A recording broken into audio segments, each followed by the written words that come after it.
time to unravel this. Why? Why do Christmas lights get tangled beyond recognition every single year? There must be a way.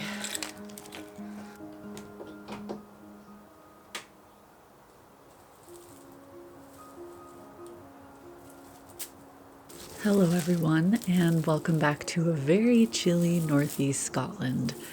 We've entered our darkest season, a time of very little daylight, which often leaves me feeling drained. But I am doing my best to create a cozy and inspiring atmosphere here at home. In only a few weeks, we will experience winter solstice, the shortest day of the year, and a time of celebration as each day afterwards gets a little bit longer. And of course, soon the holidays will be upon us and we'll be busy visiting folks. This time of year is sometimes a little bit hectic and stressful, so I'm doing my best to embrace the calm side of the holidays.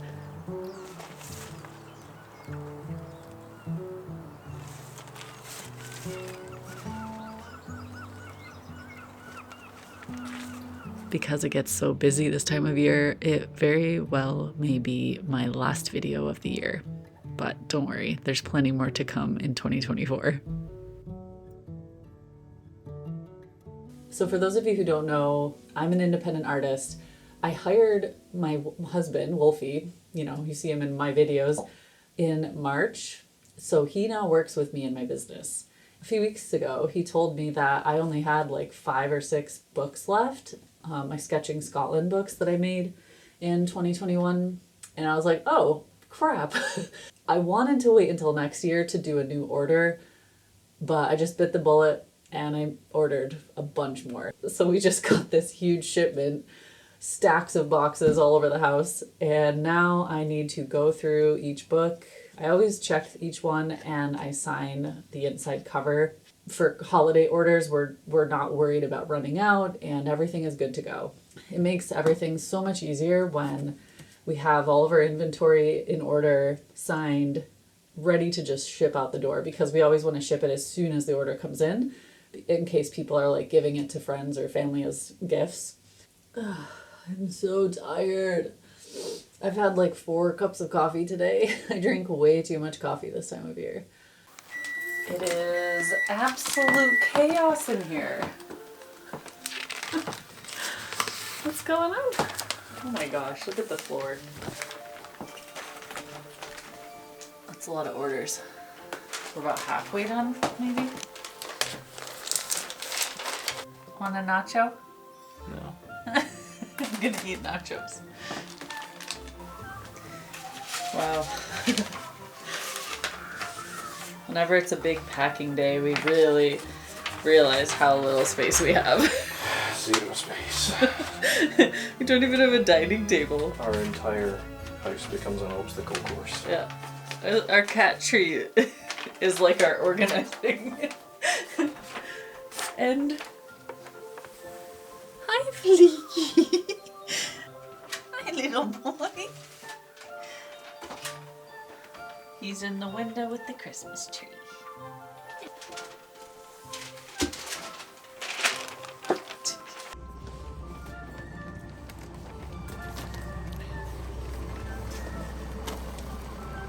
Took us a half an hour to de-ice the car. This is how we de-ice it. Actually, tell them it's genius. You just fill a bag with some cold water and then some boiling water, like 50-50, and then... So basically like lukewarm, slightly warm water. Yeah. And then you slide the bag all over the windows and it melts it so well. Yeah, and then you burst it and then you can... And then if it bursts out, it's on your side. We have a problem.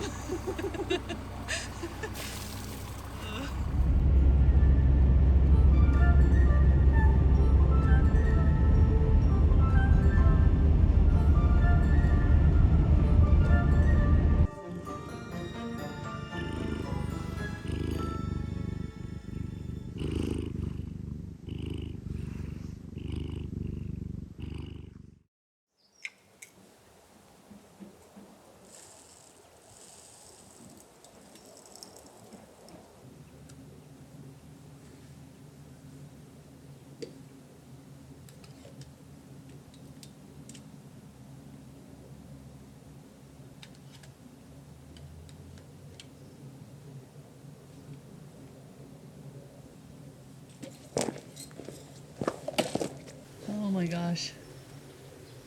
They love it. It's been so fun to watch them. There's lots of seed for lots of birds, but it's gonna go quick. It is going quick. Usually the blackbird hangs out on the ground and then the little birds are up here.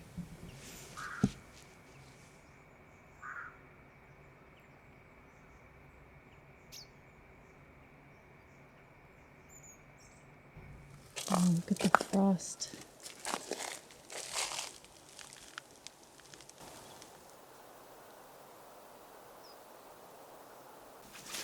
Hi, little baby. Hey. I'm just gonna go for a walk. Yes. What you doing?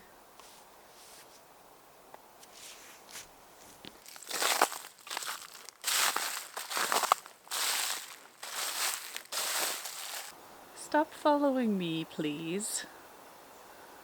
This little rascal. I'm trying to go for a long walk, but I don't want to lead him away from our neighborhood and get him into a new habit of going far away. I do enjoy going for walks with Floki, but again, I don't want him to get into the habit of going really far from home, especially where I'm going, which is close to the Spey, which is close to the river. I don't want to lead him in that direction. He absolutely loves being with me outside. When I'm inside, he'll cuddle once in a while, but usually he's just like, I want to go out. But when I'm outside, he will just stay right near me the whole time. Yes? He also meows a lot when he's outside. He just wanders around meowing.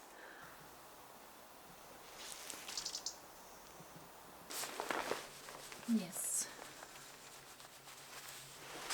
No, he wants food. Here. Make it easier. There you go.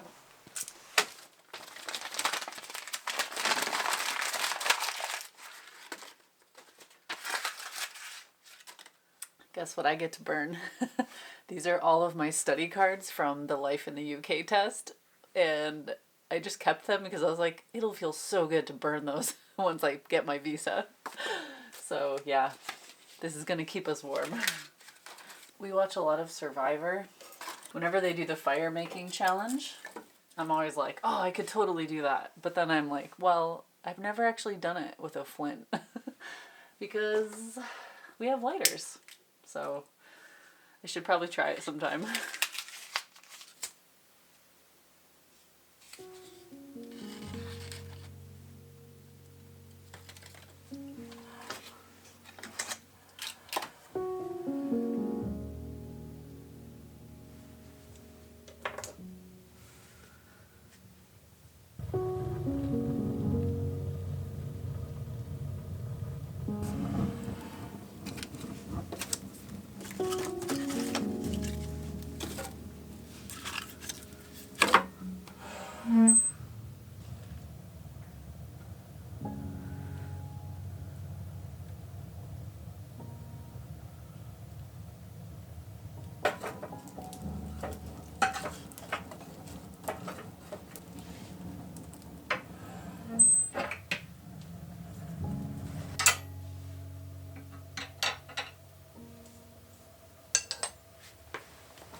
So cozy.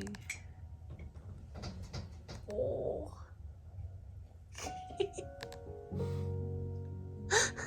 He gets the seat.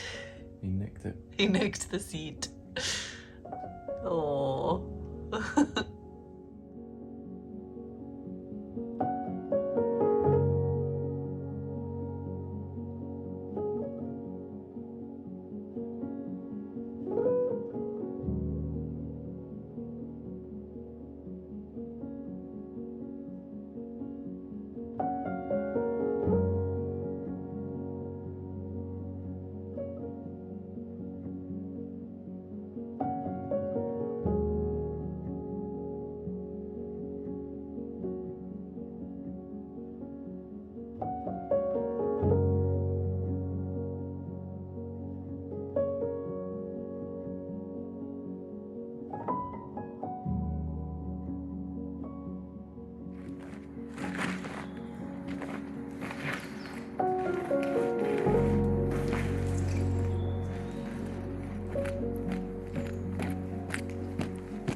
I looked out the window a few minutes ago and saw sun.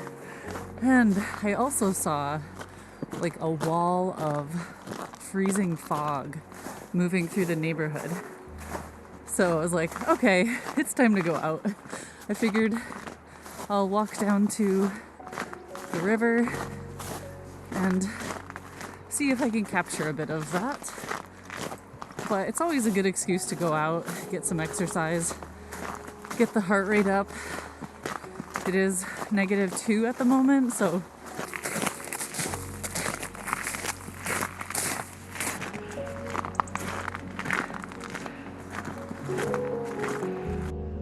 the sand is totally frozen.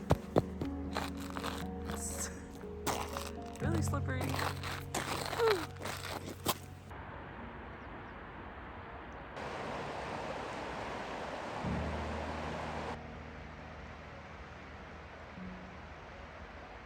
I can't see. Either I have a numb face or I cover my face and I can't see. Oh.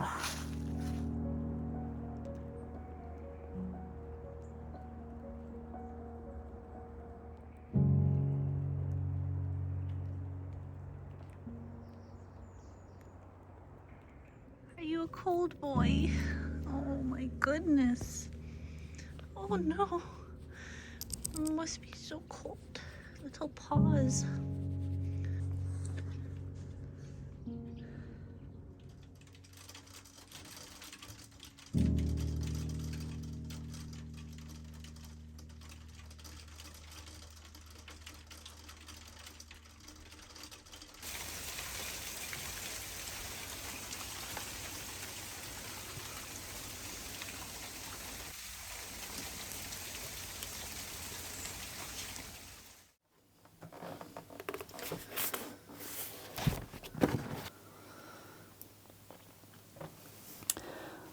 I've mentioned this, I think maybe in my previous video, talking about Aurora hunting. My latest hobby is Aurora hunting, chasing the northern lights. And there are lots of different apps, lots of different things you can use to sort of anticipate when you might be able to see it. And you have to balance a lot of different factors. Weather, obviously, because even if the aurora is really strong, if your weather is terrible, cloudy, rainy, you won't see it. But good weather and a lot of other things have to align. So I use two main sources of information. One is this amazing website here. Let me show you. The first thing I use is this app called Glendale App Aurora Alerts UK. And there's all sorts of stats on here. The two main ones I look at are the substorm expansion. I look at the IMF, which is probably the most important. You can also look at solar wind. Well, there's a ton of stuff on here.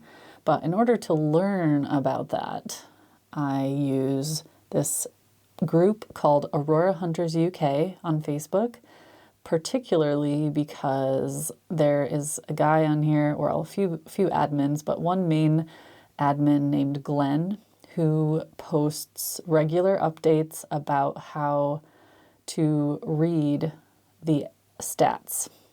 So this was yesterday. So he talks about how to look at the graphs, then look at all the stats, and explains a lot of it. And a lot of people are brand new to this, so he tries to explain it in a way that everyone can understand.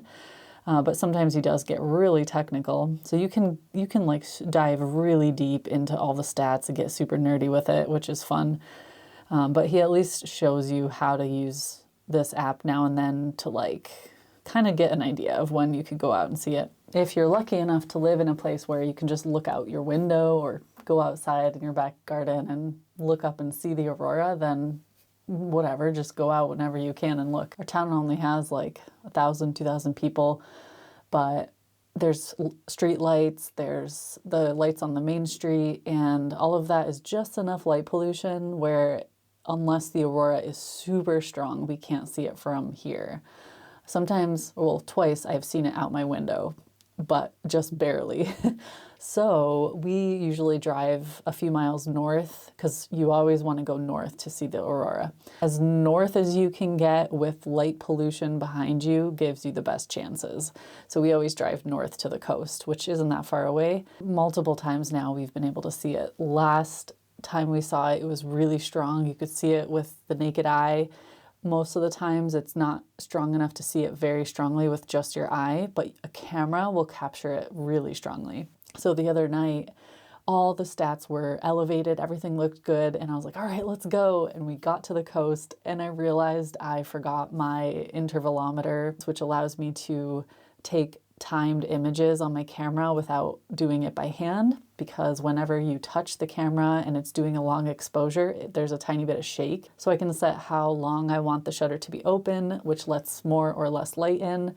I can set how much time between each photo, a few seconds. If the aurora is moving fast, I only want a couple seconds between each photo, and I can set how many photos I want. So if I want like a 15-second time lapse, I have to kind of calculate how many photos it will take to get to that point if my video is 24 frames per second. So anyways, when we went out and I had forgotten the little device, I had to do it by hand. So I was holding it down for 6 seconds and then letting go for 2, and then doing that over and over hundreds of times. But the aurora was so amazing and I really wanted to capture it. So this is the shaky results from that session.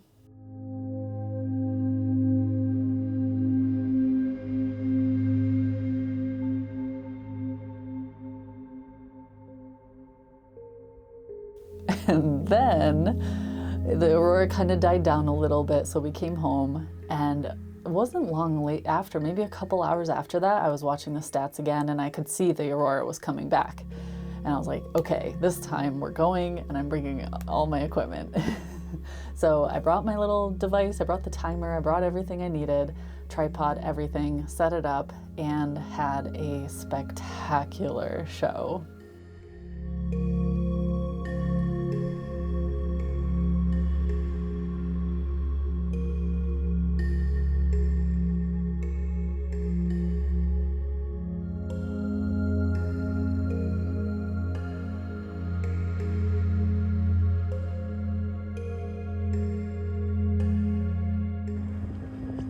You can kind of see it.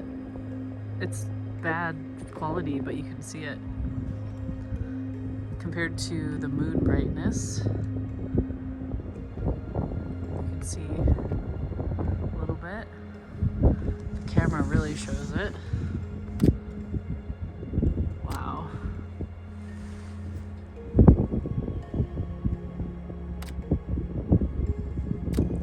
Can't wait to see that later.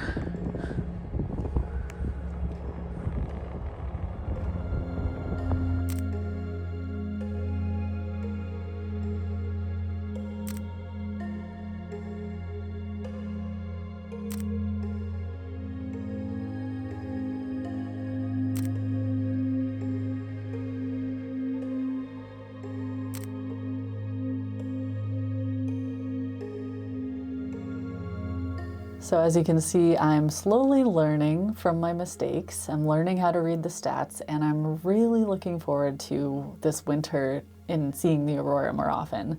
In a way, it's giving me this extra thing to focus on rather than just the dark, wet, cold dullness of winter.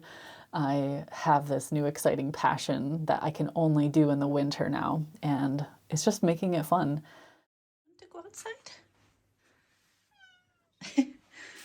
Oh, okay, hold on. I might regret this, but let's go. Oh, it's Frosty. Oh. Whoa. There's a feather on the ice. Wow, look at that. Where'd that come from?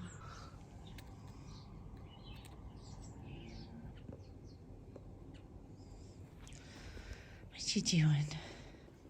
You can't drink it now. What are you gonna do? Gotta go inside to drink. Oh no. Oh no. This is my garlic and it was growing pretty well. Is this... Crap, I should have covered this. Is this ruined now? Or will it survive?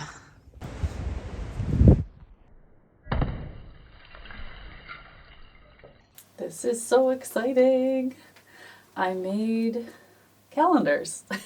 When I moved to Scotland and got really into nature photography, landscape photography, I started making calendars every holiday for friends and family. And over the years, I've had so many people through either Instagram or YouTube ask for a calendar. And I'm always like, ugh, if you make a ton of calendars and they don't sell, it's not something that can just like carry over into the coming years. It becomes a waste. So I was always very hesitant. But I decided this year I would make some, and I made a limited amount, 50, and they're sold out. So I just placed a new order, and hopefully those will be here very, very soon so I can restock my shop. But now I have to go through each one and just make sure everything looks good. I always double check everything, you never know. And then I need to sign the cover. So yeah, I'm gonna be busy for the next few hours. I still don't know how to start these. Anyways, welcome everybody. We thought it would be nice to sit down and, well, first of all, thank you all so much for your amazing responses, your comments, your love on my last video about getting the visa. Yeah. Oh my It was gosh. such a massive moment for us, and yeah, we were so thankful for all of the shows of support and all your encouraging words and everything. It was thank you. Yeah, it was overwhelming. I'm still going through comments almost every day from that video. So thank you all.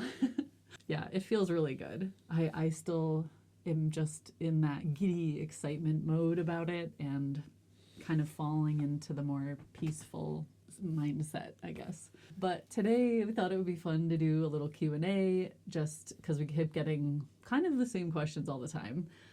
And if you have any questions we don't answer today, feel free to ask them in the comments and maybe I'll save them up if there's enough. I'll just start at the top.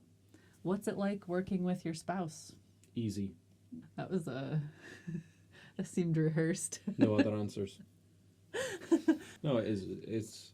It's really easy. It's quite funny because when I was leaving my job, basically all the other managers kept saying, "You must be mad, going to work with your wife." Like every single one of them was like, you know, if I worked with my wife, we'd kill each other within a week. You know, this kind of thing. And you know, for me, it's easy.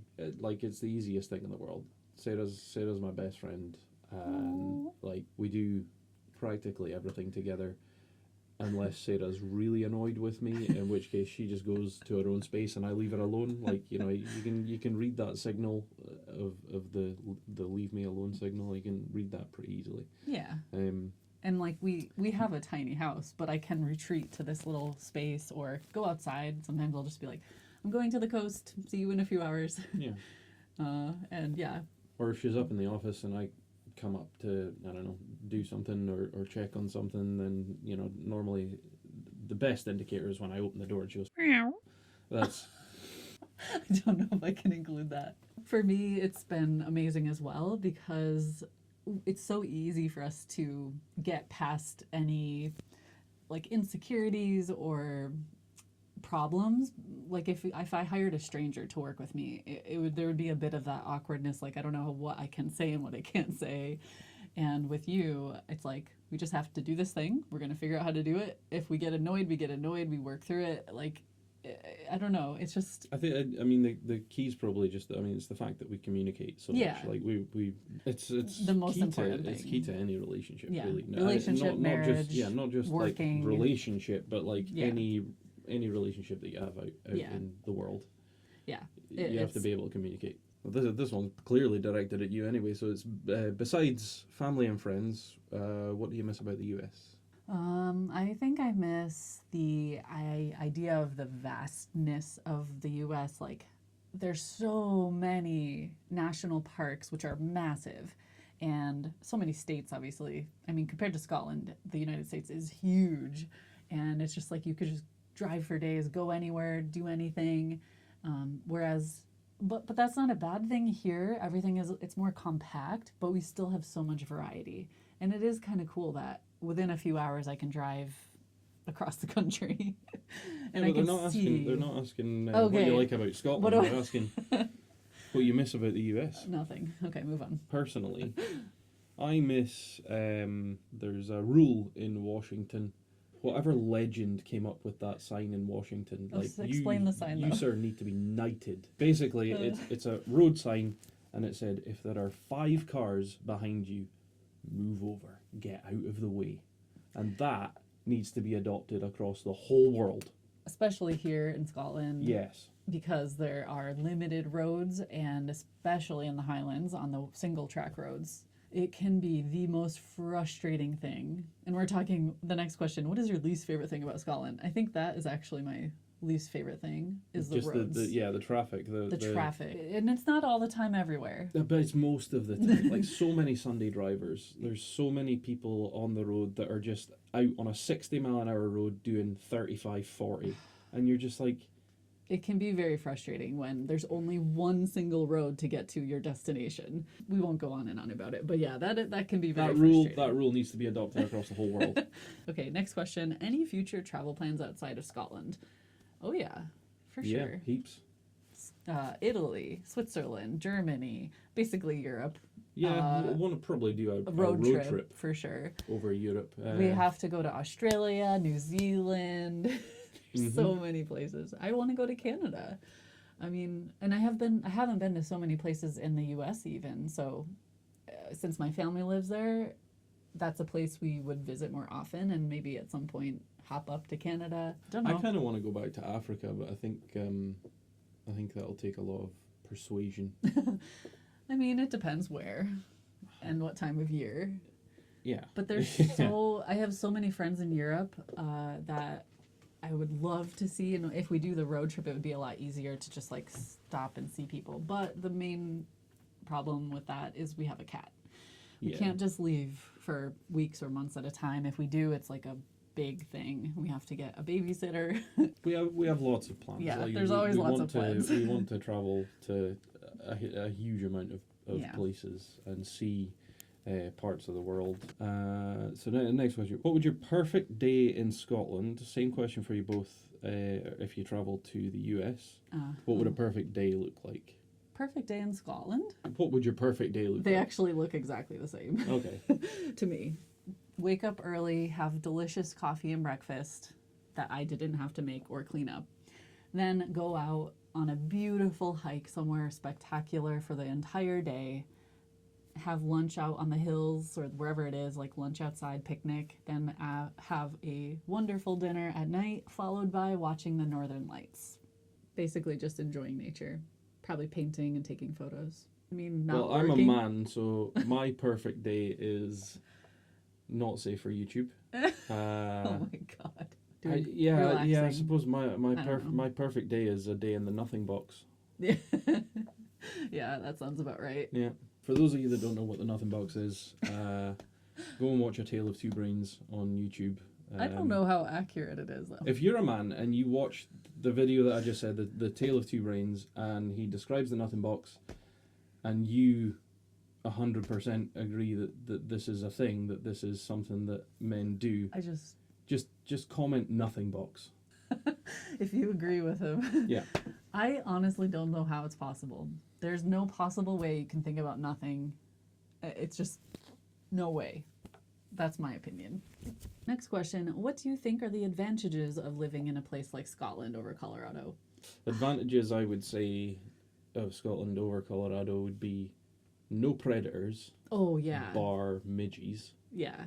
No bears or mountain lions want to eat you. You can hike anywhere you want, feeling totally safe. No guns. Like it's Well, just there are guns. It's just farmers that have guns, yeah, but they're it's just not. But it's not the rules. same. The rules around guns here are so let's not get into it. Stringent. Let's not get into it. Just, it's safe here. That's a huge advantage. Overall, I just feel so safe. Mm-hmm. There's no earthquakes, there's no hurricanes, there's there's very, very, very few twisters. I've lived here my whole life and I've never seen one. You want to, though. I really want to. I'm not... Maybe that would be a thing in my perfect day, go storm chasing. Yeah, you would love that. Be cool, I would hate it. Well, we don't really have any extreme weather here. Like just gales. Yeah, you get a bit of wind. A bit of wind. A bit of wind when all the trees fall over. And a bit of rain. And that's about it. We don't... A wee bit of a har. Yeah, we don't get anything crazy here. Also, we mentioned it earlier about how Scotland is much, much smaller than the US, but we have such a variety of different places. So, like, the ability to, just drive for a couple hours and see something completely different to where you are. Yeah. That's quite a big advantage, because obviously in the States you're driving for hours, if not days, to get to places, which is mental. And the other thing that I would say advantageous or an advantage for Scotland over Colorado is we don't have trespassing laws here. Oh yeah. We have what's called the right to roam. Where basically you can go, if you can see it and you can walk to it, you can go to it. Yeah.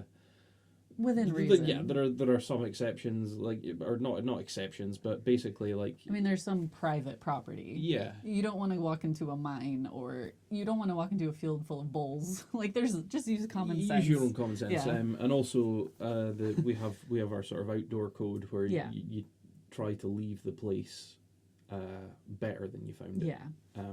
That's basically important. Don't leave a trace, don't leave a mark. Yeah, that's a good one for sure. That's probably, I would say. That's cool. Yeah. I've watched people climb over barbed wire fences to walk from point A to B. I wouldn't really do that. You can do it. You can do it.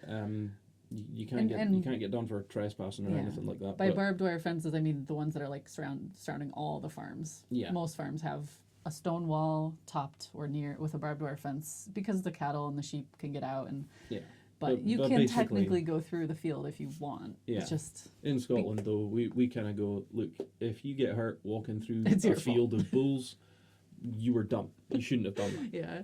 Freedom. Once again, it's freedom. Yeah. So next question, what are you going to have to do to get citizenship now? First, I have to be here for a year with my permanent visa. Then I fill out an online form. I pay a couple $1,000 or pounds. I always do that. And then hopefully it's approved.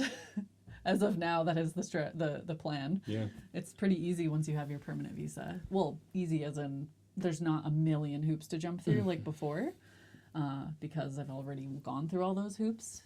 So yeah. Next question. What would you do differently if you had to start the whole process from the beginning? The visa process.